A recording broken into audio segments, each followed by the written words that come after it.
jurisdiccional del contribuyente. Y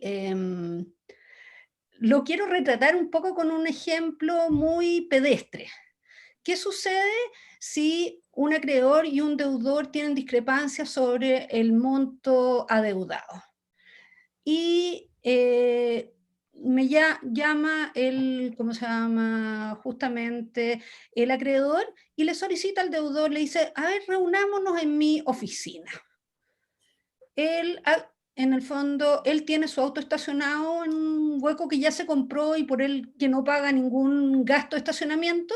Sin embargo, el estacionamiento público, que es el único lugar donde su contraparte se puede estacionar para tener una discusión respecto al monto, vale 1.000 pesos el minuto. Y entonces probablemente la persona va a reparar y le va a decir, bueno, pero es que resulta que me sale muy caro discutir en tu oficina porque tendría que pagar un gasto de estacionamiento. Bueno, no te preocupes, si se extiende demasiado ¿cómo se llama? La reunión, entonces yo ahí converso con la gente del estacionamiento para que te perdonen parte de lo que tú estuviste estacionado. ¿Ya? Esa situación, en definitiva, claramente, que es un poco lo que se produce con los intereses moratorios, claramente ilustra la desigualdad en que se encuentran la parte acreedora con respecto a su deudor, que le impone ¿cómo se llama? Una dificultad adicional a una discusión que es del todo justa y razonable respecto y que beneficia a ambos, básicamente, para determinar con claridad cuánto es lo que se adeuda. ¿Ya? Esta es una norma muy antigua y no creo que la norma vaya a desaparecer del ordenamiento tributario. Tampoco nos estamos refiriendo básicamente a las leyes, ¿ah? Estamos yendo un poquitito más arriba pensando en que va a cambiar el ordenamiento macro, la Constitución. Esta Carta Magna está en proceso de redefinición y yo no espero que la próxima Carta Fundamental se pronuncie respecto a los intereses moratorios de los tributos, pero sí incorporar dentro de esta discusión algunos elementos, algunos principios, algunos valores que sí tienen que ver con el problema. ¿Ya? Básicamente, desde mediados del siglo pasado, la Constitución, como fuente del derecho, ha tenido una transformación, porque incluso hoy día la Constitución es susceptible de aplicarse en forma directa a la resolución de un conflicto. Y también, en definitiva, los derechos fundamentales de las personas también han tenido un reconocimiento y una interpretación, ¿ya? Y a esto es lo que de alguna manera se va a referir mi ponencia, una interpretación, una hermenéutica propia, ¿ya? Recién estuvimos escuchando la exposición de Francisco, muy interesante, sobre los gastos necesarios para producir la deuda, y en definitiva vamos a una aplicación del Código Civil que es procedente, por supuesto, pero que no excluye entender que el derecho que tiene el contribuyente a un juicio justo conlleva a buscar interpretaciones que ya no están en el Código Civil, que no son literales y que tienen que ver con básicamente principios propios que se han ido desarrollando con el tiempo. El primero de ellos, básicamente, es el bloque de constitucionalidad.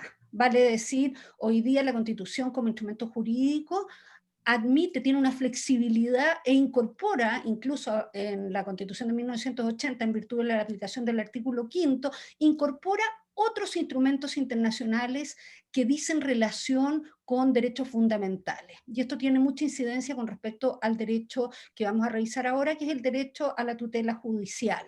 Básicamente nosotros tenemos una regulación en nuestra Constitución actual, en el artículo 19, número 3, respecto a la garantía de protección de la ley en el ejercicio de los derechos de las personas, y se entiende esa, ¿cómo se llama? Esa garantía extensiva, por supuesto, supuesto, a los derechos de las personas en su calidad de contribuyentes. Entonces, en definitiva, se van a sumar al acervo o a este haz de derechos una serie de derechos que están reconocidos en tratados internacionales, específicamente el Pacto de San José de Costa Rica, en su artículo 8 y 25, tiene un mayor grado de precisión con respecto a algunos de estos contenidos.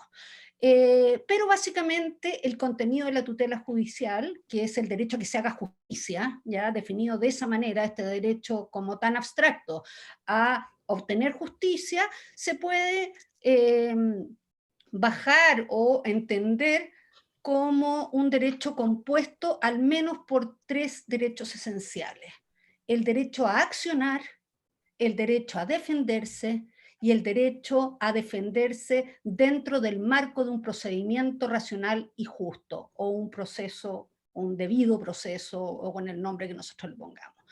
No podemos entender la tutela judicial si no tenemos claro que ella comprende la posibilidad de que yo reclame, en este caso estamos hablando de un reclamo de tributos, que en el marco de ese reclamo yo pueda defender mi postura, y segundo y tercero, que lo haga dentro del marco de un debido proceso, ¿ya? Estos derechos, además, y esto también es importante, no podemos entender la tutela judicial si no entendemos que esta tutela siempre la vamos a tener que interpretar, le vamos a tener que dar un sentido, un alcance a los derechos comprendidos que sean proacciones. Vale decir que existiendo restricciones, esas restricciones sean aquellas que no nieguen o no limiten innecesariamente la posibilidad de accionar, la posibilidad de defenderse o la posibilidad de contradecir en el marco de un proceso debido. Bueno, nuestro sistema, nuestra tutela jurisdiccional en materia tributaria ha ido experimentando una serie de progresos, ¿ah? Eso es innegable. Desde el año 2009, en que sustraemos básicamente la discusión que se sostenía en sede administrativa y se la entregamos a un tribunal tributario que funciona como un ente imparcial e independiente. Obviamente tenemos un progreso muy claro en la protección de los derechos del contribuyente. Considero que también hay un avance reciente que es de gran potencial protector a los derechos del contribuyente en la ley 21.210. La nueva consagración de los derechos del contribuyente me parece que ha sido un avance bastante notable, y también la supresión de algunas limitaciones que existían en el antiguo procedimiento de reclamación, que hoy día quedaron derogadas, como la inadmisibilidad probatoria, que en el fondo aplicaba solo a uno de las partes en el juicio, y también esta limitación recién que establecía o sigue estableciendo el artículo 768, pero que era aplicable a los juicios tributarios, y hoy día, en virtud de esta modificación, ya no lo es más. Pero yo me voy a detener en una modificación mucho más puntual, mucho más básicamente transitoria, específica, crítica, que es la ley 21.353, publicada en el Diario Oficial el 17 de junio del presente año, en el cual se estableció una disminución transitoria a la tasa de interés establecida en el artículo 53, en el fondo su reducción a cero, para contribuyentes que fueran pymes. Ya en el fondo se estableció que con producto de la crisis sanitaria y los problemas que podía significar para el manejo empresarial, sobre todo de las pequeñas empresas, se podía establecer un beneficio y reducir esta tasa, que no solamente es alta, sino que creo que debe, y ese es el motivo de mi exposición, debe ser interpretada o debe ser mirada, analizada en este proceso constituyente con una mirada que ya no es básicamente la letra de la ley. ¿ya? Esta norma, como ustedes probablemente conocen, porque todas personas muy vinculadas al derecho tributario, establece que el contribuyente estará afecto a un reajuste adicional, adicional al reajuste a un interés penal del 1,5% mensual por cada mes o fracción de mes en caso de mora. ¿Ya? Y que, y aquí viene un poco la pequeña metáfora que hacía yo con el estacionamiento, si ese, ¿cómo se llama? ¿Cómo se llama? El Servicio de Impuesto Interno, la Tesorería, el director regional, puede condonar este interés en caso que se estime que este recargo, en caso que la demora obedezca a un problema o de alguna manera a un defecto en la tramitación, un alargamiento que sea de responsabilidad imputable al Servicio de Impuestos Internos o a la Tesorería. Em, Francisco Zúñiga esta mañana, cuando se refirió al futuro del Tribunal Constitucional, Florencia, quedan 2 minutos. perdón, ya, vámonos, ya, gracias. Él habló de que el Tribunal Constitucional iba a quedar radicado con una competencia de inaplicabilidad. Bueno, en esta inaplicabilidad, eh, utilizando ¿cómo se llama? Esta competencia, el Tribunal Constitucional ha conocido una serie de requerimientos en el cual se ha establecido que, que son inaplicables estos intereses en ciertas hipótesis. ¿Cuáles son estas hipótesis? Básicamente, estas hipótesis son hipótesis en que el retraso tiene que ver con un incumplimiento, es imputable al deudor. La implementación del nuevo sistema de justicia tributaria trajo mucho atraso en las causas y con ello un interés inmenso que recayó en los contribuyentes. Eso a partir del año 2012 se consideró que era un efecto inconstitucional, toda vez de que entendemos este interés como accesorio a la deuda principal y esa accesoriedad redundaba en que el interés, o sea, el tributo se devenía en uno injusto y desproporcionado. Pero hay otros temas que tienen que ver con la constitucionalidad de este instituto que también han empezado a desarrollarse en la jurisprudencia del Tribunal Constitucional. ¿Cuál es la posibilidad de que ¿cómo se llama? Esta sanción sea un de alguna manera una barrera de acceso a la justicia? Me sale tan caro litigar porque además de pagar la suma reajustada voy a tener que pagar un interés por todo lo que se demora en el tribunal, pongamos un promedio de 35, 36 meses que se demora las causas, ese interés va a hacer que mi deuda original se transforme en el doble. Y por último, y esto es interesante con respecto a lo que decía Jaime, hay un tratamiento que es desigual con respecto a el atraso o la morosidad del fisco con la morosidad del contribuyente, toda vez que el artículo 57, que es el que establece cómo debe devolver aquellos tributos pagados en exceso, le impone al fisco solamente devolver con un interés del 0,5. Entonces, estas sentencias han ido básicamente decantando el problema, se han ido pronunciando en general sobre la inaplicabilidad de la norma bajo ciertos escenarios, pero son, primero que nada, o sea, todos sentencias, fallos muy divididos, no hay una línea clara, y segundo, han tenido discrepancias respecto a por qué es inconstitucional, ¿ya? Y en ese sentido creo que la jurisprudencia más moderna ha ido poniendo sobre la palestra las dos causas que son más relevantes. Uno, el derecho a la igualdad de armas, que la defensa del contribuyente se ve mermada por este excesivo costo que le implica a él y que no lo sufre su contraparte, y segundo, la posibilidad de que esta sea una barrera de acceso, lo que lo respalda la estadística que es posible observar y que emana de los mismos tribunales tributarios y aduaneros, que en vez de subir el número de causas que reciben, ha experimentado constantemente una baja en las reclamaciones que pueden tener perfectamente origen en ¿cómo se llama?, en este recargo. Bien, pues, Bueno, muchas gracias, para no Florencia. extender mucho, muchas gracias a ustedes. ¿Seguimos con Patricio? Muchas gracias. Bien, continúa ahora Patricio Mas Bernat con los derechos humanos en asuntos tributarios ante los tribunales chilenos. Patricio, es tu tiempo. Sí. Mira, yo voy a tratar de usar solo 5 minutos porque realmente en este paper que yo entregué a la organización,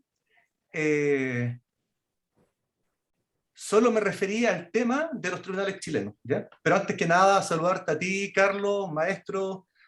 Muchas gracias por la organización y por el apoyo que nos ha dado a todos. También a Jaime, digamos, otro maestro que lo conozco hace tiempo y que ha sido uno de los líderes del tema del derecho tributario. Y bueno, Florencia, una intelectual, está haciendo su tesis. Yo quiero pedirte también si me puedes mandar una copia de tu trabajo, porque lo encuentro súper interesante en la línea también de lo que yo estoy haciendo. Y solamente poner 2 puntos. El tema de yo estoy trabajando un tema mucho más amplio de derechos humanos a nivel global. El tema de los derechos humanos en derecho tributario se ha transformado en un gran tema. De hecho, ahí está el observatorio, el International Bureau of Fiscal Documentation, ¿no?, sobre el observatorio de derechos del contribuyente. Pero a nivel global se ha visto, sobre todo por los temas de intercambio de información y otras consideraciones, a nivel de América Latina. Por ahí yo tengo una publicación en que saqué todas las sentencias y las decisiones de la Corte Interamericana de Derechos Humanos en materia de tributos, que ha sido realmente muy escaso, solamente el caso Cantos. En Europa ha sido mucho más amplia y entonces ahí me surgió el interés, porque en Europa se toma realmente la convención completa, o sea, todo, de una a otra, y a partir de la Convención Europea de Derechos Humanos y de lo que ha dicho el Tribunal Europeo de Derechos Humanos, los diferentes países de Europa, al menos de la Europa que nos interesa, que es la Europa occidental, han asumido esas perspectivas de la protección de los contribuyentes. El caso típico, por ejemplo, respecto de la potestad de inspección y de recolección de pruebas, es ¿cómo se llama?, la inviolabilidad del hogar, etcétera, en condiciones, por ejemplo, de casos interesantes de que el empresario vive dentro de la misma fábrica y resulta que entran a la fábrica y le sacan de la habitación del empresario, le sacan los papeles y bueno, y es su hogar, pues lamentablemente ya no es la fábrica, es su hogar. Entonces, a partir de eso, yo hice en 10 páginas una revisión de lo que pasa en Chile. Y en Chile tenemos, voy a tratar de estar dentro de los 5 o 6 minutos, digamos, no pasarme mucho más de largo, solo para mostrar cierta hilo conductor de lo que se ha hablado tanto en los otros paneles como lo que se ha hablado también aquí un poco, desde nuestra tradición constitucional, porque nuestra constitución dice mucho de derechos fundamentales, que es una visión de derechos humanos normativizada y constitucional, digamos, positivizada en el entendido de que los derechos humanos son un parámetro moral que ha devenido en norma jurídica, pero es un parámetro moral. En cambio, los derechos fundamentales son una norma jurídica, ¿ya? Ahora, es una norma jurídica especial de carácter de principio, y como son principios, deben ser interpretados de acuerdo y aplicados de acuerdo a la técnica de los principios y no de las reglas, digamos. Entonces cambian, ¿ya? No está el formalismo de las reglas y la aplicación, ¿cómo se llama?, mediante el silogismo lógico, sino mediante el sistema argumental, que es lo propio de los principios, sobre la base de las circunstancias del caso concreto, ¿ya? Y respecto de los derechos humanos, claro, como decía y ponía en relieve Florencia, se aplica ahí algo más que solamente lo que es esta idea de interpretación constitucional que debe ser sistemática y una serie de otras consideraciones en materia constitucional, sino se agrega una forma específica de interpretación de los derechos de acuerdo a los parámetros e interpretación de los derechos humanos, que es otra forma. Entonces tenemos la forma de las reglas legales, la forma de los principios jurídicos legales, tenemos la forma de los de interpretación y aplicación de la constitución, de los principios constitucionales, que es otra manera, y después tenemos la aplicación de acuerdo a las técnicas de aplicación e interpretación de los derechos humanos, que es una cuarta, digamos, ¿ya? Entonces, todo esto sale como conclusión respecto de lo que ha hecho los tribunales chilenos. Tenemos 4 niveles, ¿no? El primer nivel ha sido nuestro tradicional recurso de protección y la vía de los derechos fundamentales, que ya sabemos más o menos todos cuál es el ámbito, y ahí explico. Luego tenemos la aplicación del Tribunal Constitucional, ¿ya? Que también ha sido, fíjense que el recurso de protección se ha usado como un contencioso administrativo, es decir, una forma de resolver problemas de carácter administrativo.